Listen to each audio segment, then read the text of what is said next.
Le journal Opinion a posé une question à Abdelmajid Tebboune concernant les factures non payées dans les hôpitaux français, les factures non payées des patients algériens. Abdelmajid Tebboune répond clairement: cela fait 3 ans que l'on attend une réunion avec les hôpitaux de Paris pour lever ce contentieux qu'on estime à 2,5 millions d'euros. D'ailleurs, nous avons pris la résolution de ne plus envoyer nos malades en France. Ils vont dans d'autres pays européens comme l'Italie, la Belgique ou encore la Turquie. Rien que au niveau des hôpitaux de la région parisienne, l'Algérie elle a une dette de presque 45 millions d'euros. L'Algérie a contesté ce chiffre. Abdelmajid Tebboune annonce que l'Algérie n'enverra plus de patients en France. Nous, on aurait aimé que nos patients, normalement, se soignent chez eux. Et vous, maintenant que les Algériens et les Algériens assument leurs responsabilités.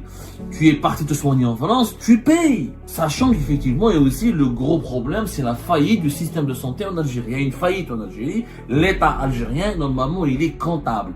L'État algérien, il est responsable du sort et de la vie de ses concitoyens. Dans tout le sous-sol riche que nous avons, toutes les richesses de notre sous-sol, il n'est pas normal qu'on ne puisse pas se doter d'un système de santé moderne. Faut dire, nos compatriotes abusent de la générosité du système de soins français. Il faut le dire, il faut qu'on se remette en cause. Le journal Opinion a posé une question à Abdelmajid Tebboune concernant les factures non payées dans les hôpitaux français, les factures non payées des patients algériens. Et l'État algérien qui accusé de s'être engagé à prendre en charge ces patients algériens, mais il refuse de les rembourser et de s'acquitter de ces factures.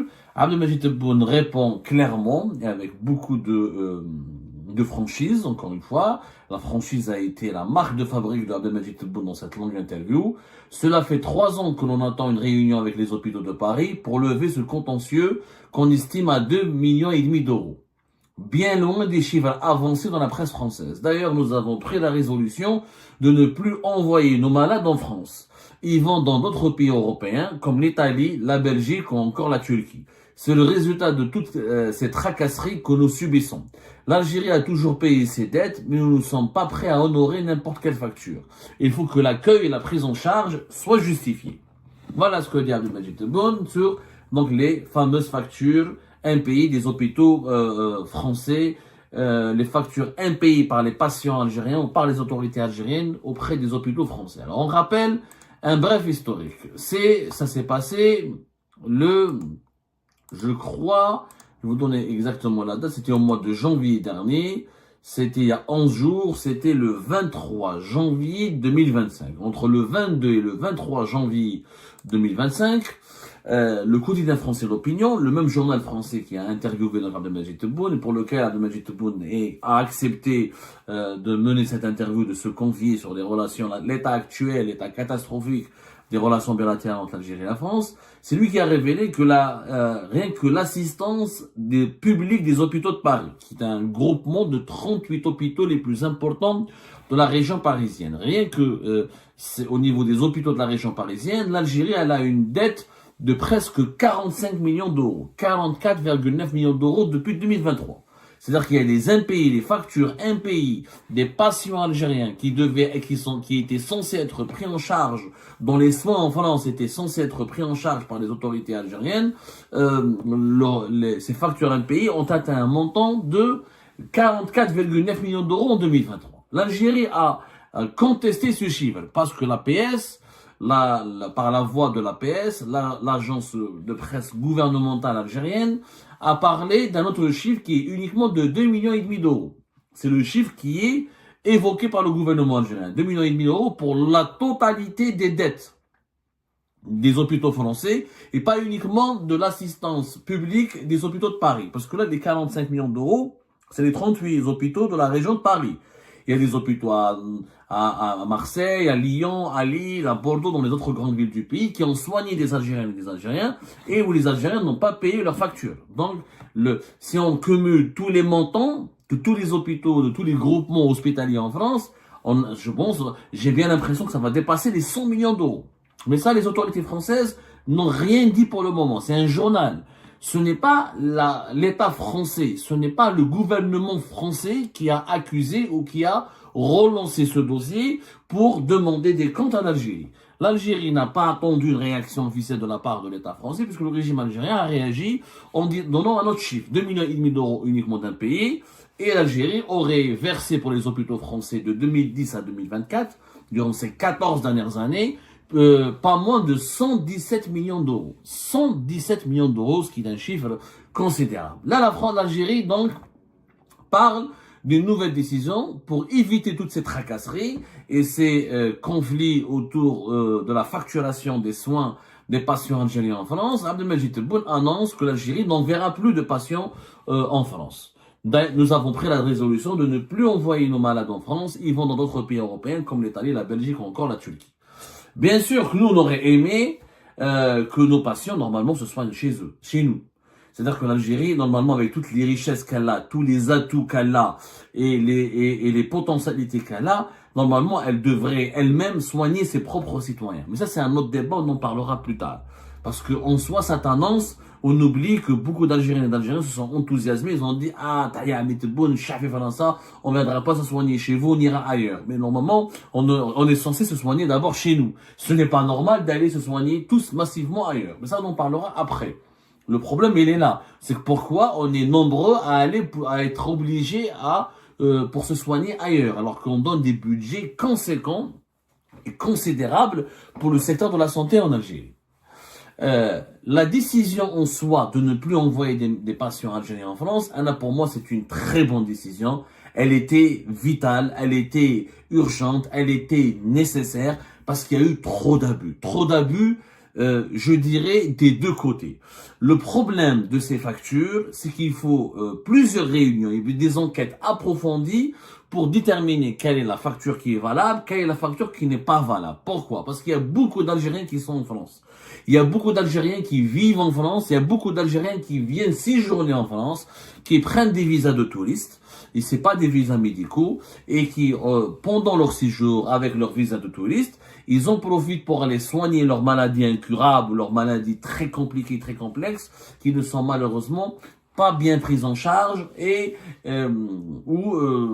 pas bien prises en charge par les hôpitaux algériens, ou pour lesquels il n'y a pas de traitement ou suffisamment d'équipements médicaux ou de compétences médicales nécessaires pour offrir un traitement ou pour un diagnostic adapté aux souffrances des patients algériens. Donc il y a des Algériens qui ont abusé. Ils n'ont jamais bénéficié d'une prise en charge de la CNAS. Ils partent eux-mêmes voir les hôpitaux français. Ils montent aux hôpitaux français, leur disent voilà, nous sommes assurés en Algérie, etc.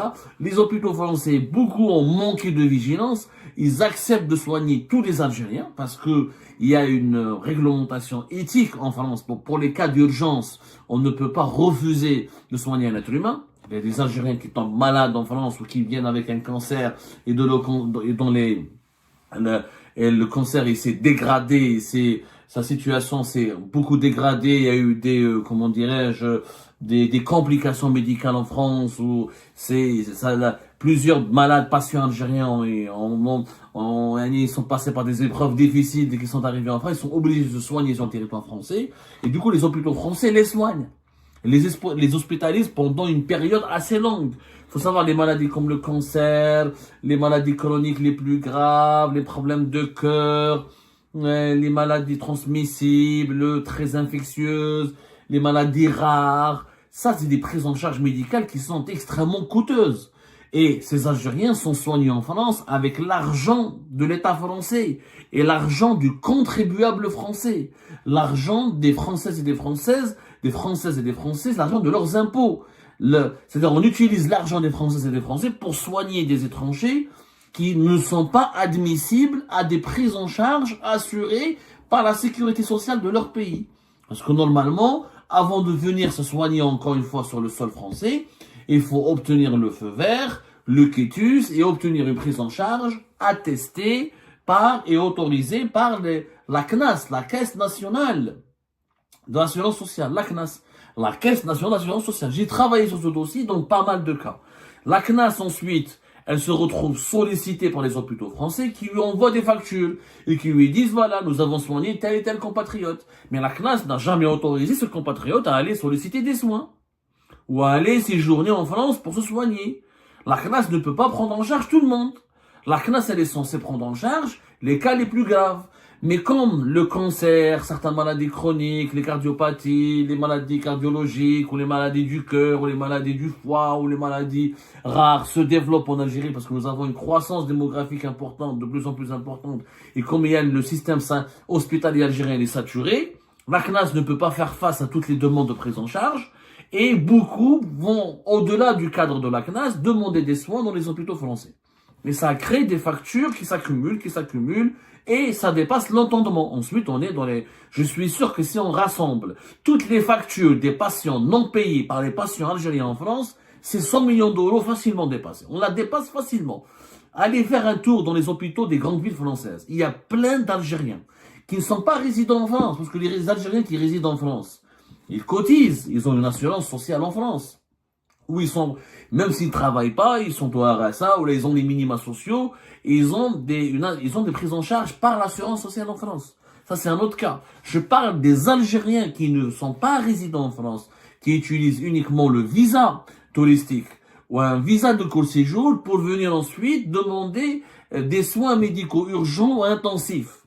Et là, leur facture, elle est, là, c'est ça le problème. Le bas, c'est là. Parce qu'il n'y a pas de transparence. Le gouvernement français aurait dû détailler ses factures, approfondir, publier des chiffres recoupés, nous dire est-ce que ce sont des patients qui devaient être pris en charge par la CNAS, et là la CNAS elle est totalement défaillante. Si la CNAS n'a pas payé alors qu'elle devait payer, là il faut absolument la responsabiliser, il lui imputer tous les torts et la juger, etc. Et lui demander des comptes. Maintenant, s'il faut payer pour tous les ressortissants algériens que les hôpitaux français acceptent de soigner, malheureusement, ils sont très nombreux. L'État algérien, il a dit, franchement, Tebboune n'a pas tort. Je le dis pas pour le... Alors là, je suis classé opposant, condamné à mort, etc. Je ne fais pas dans l'excès de zèle, je suis dans la objectif et réaliste. Les hôpitaux français ne font pas suffisamment attention aux justifications présentées par les patients algériens qui viennent se soigner en France. Voilà, c'est des hôpitaux qui sont trop humanistes, ils sont trop gentils, ils sont extrêmement généreux, les hôpitaux publics français. C'est l'un des systèmes hospitaliers les plus accessibles dans les pays développés, dans les pays civilisés. Tu pars en Angleterre, ou là tu pars en Allemagne, ou là tu pars en Espagne, ou tu pars aux États-Unis d'Amérique, ils vont pas soigner les étrangers très facilement. Il faut reconnaître, la France, ça fait partie de sa grandeur. On peut se soigner gratuitement quand on est étranger, quand on n'a pas de papier, quand on est simple touriste. Dans des cas d'urgence, les hôpitaux prennent tout en charge. Ensuite, ils demandent d'être remboursés. Ensuite, ils te demandent de payer. Après, les Algériens, ils rentrent chez eux, ceux qui n'ont pas de visa, ceux qui ont un simple visa, ou là, ils deviennent haraga, ils payent plus, tu peux pas les retrouver, ils sont pas traçables. Et après, les hôpitaux parisiens ou les hôpitaux de France s'adressent à leurs autorités parlent avec quoi? Avec les autorités algériennes. Parlent avec qui? Avec les autorités algériennes. Ça retombe sur la CNAS. C'est pas possible. C'est vraiment pas possible. Et il faut maintenant que les Algériens et les Algériens assument leurs responsabilités. Tu es parti te soigner en France, tu payes. Mais tu n'as pas de quoi te soigner. Là, il faut le dire dès le départ. Je n'ai pas de quoi me soigner, je n'ai pas de quoi payer, est-ce que vous m'acceptez? Dès le départ, les vous des hôpitaux français assument aussi leurs responsabilités. Si vous soignez à titre humanitaire des Algériennes et des Algériens, vous ne pouvez pas ensuite demander à l'État algérien de les prendre tous en charge. C'est énorme. Sachant qu'effectivement, il y a aussi le gros problème, c'est la faillite du système de santé en Algérie. Il y a une faillite en Algérie. L'État algérien, normalement, il est comptable. L'État algérien, il est responsable du sort et de la vie de ses concitoyens. Il n'est pas normal qu'un Algérien, gravement malade, se sente obligé d'aller à l'étranger pour sauver sa vie. Parce que dans son pays du pétrole et du gaz, du soleil, du fer, du phosphate, du potassium et de l'uranium, de toutes les sous-sols, richesses minières et tout le sous-sol riche que nous avons, toutes les richesses de notre sous-sol, il n'est pas normal qu'on ne puisse pas se doter d'un système de santé moderne. L'État algérien, il est totalement responsable de cette tragédie. Mais l'État algérien ne peut pas payer tout. Il faut être sérieux, il faut être sincère. Il faut peut-être monter des mécanismes, des montages financiers, où il y a des associations, il faut impliquer les assurances privées, il faut impliquer les associations de la société civile, faire d'ailleurs, ça se fait la diaspora algérienne, souvent en France, quand il y a un Algérien qui vient, qui n'a pas les papiers, ou qui n'a pas l'assurance sociale, on fait des collectes d'argent, etc. Il faudrait que la communauté algérienne de France s'implique pour financer les soins intensifs des personnes les plus fragiles et qui n'ont pas d'assurance. Mais l'État algérien peut-être doit mettre en place un fonds d'urgence ou responsabiliser les assureurs privés dans le cadre d'une assurance de voyage. Il faut une assurance santé. C'est possible, mais il faut responsabiliser, il faut trouver des solutions concrètes et rapides. Ne pas envoyer pour le moment, ne plus envoyer des patients algériens en France, je pense que c'est une bonne solution. C'est une bonne solution parce que, il y a déjà trop de factures qui se sont accumulées, il faut assainir sa situation, et puis l'État algérien lui aussi, même s'il est responsable de la faillite du système de santé, même s'il est coupable de ne pas avoir développé un système de santé efficace et moderne et qui correspond réellement aux besoins de sa population, il ne peut pas être le payeur, il ne peut pas tout payer pour tout le monde. Il ne peut pas tout payer pour tout le monde. Il a le droit lui aussi d'exiger des justifications, des factures justifiées. C'est pour ça que moi je demande au gouvernement français de faire preuve de transparence. Publiez vos chiffres, donnez-nous vos documents, expliquez à l'opinion publique et aux autorités algériennes pourquoi ça a atteint 44 ou 45 millions d'euros en une année, rien que pour les hôpitaux de Paris. C'est quand même énorme. Il y a des dérives, il y a des dérapages. Il faut dire, nos compatriotes abusent de la générosité du système de soins français. Il faut le dire, il faut qu'on se remette en cause. Je connais, moi, des Algériens en France, pour une grippe, les urgences, les hôpitaux français. Ils veulent aller au hôpital, mais pour ne pas aller chez le médecin, pour ne pas payer. C'est la première chose. Et dès qu'il a la carte vitale, il y a des Algériens en France, dès qu'ils ont la carte vitale, ils en profitent à 100%. C'est leur droit quand on est résident en France. Mais quand on est étranger, on est simplement en visite, en séjour, pour un court séjour. On a un simple visa, on n'est pas résident. On peut pas aller demander à la France de nous soigner. Après, on dit aux hôpitaux français, allez, dès que je sors de l'hôpital, je rembourse rien, ou là, je paye uniquement 10 ou 20% et je laisse le problème perdurer entre les deux pays. Ça ne se fait pas.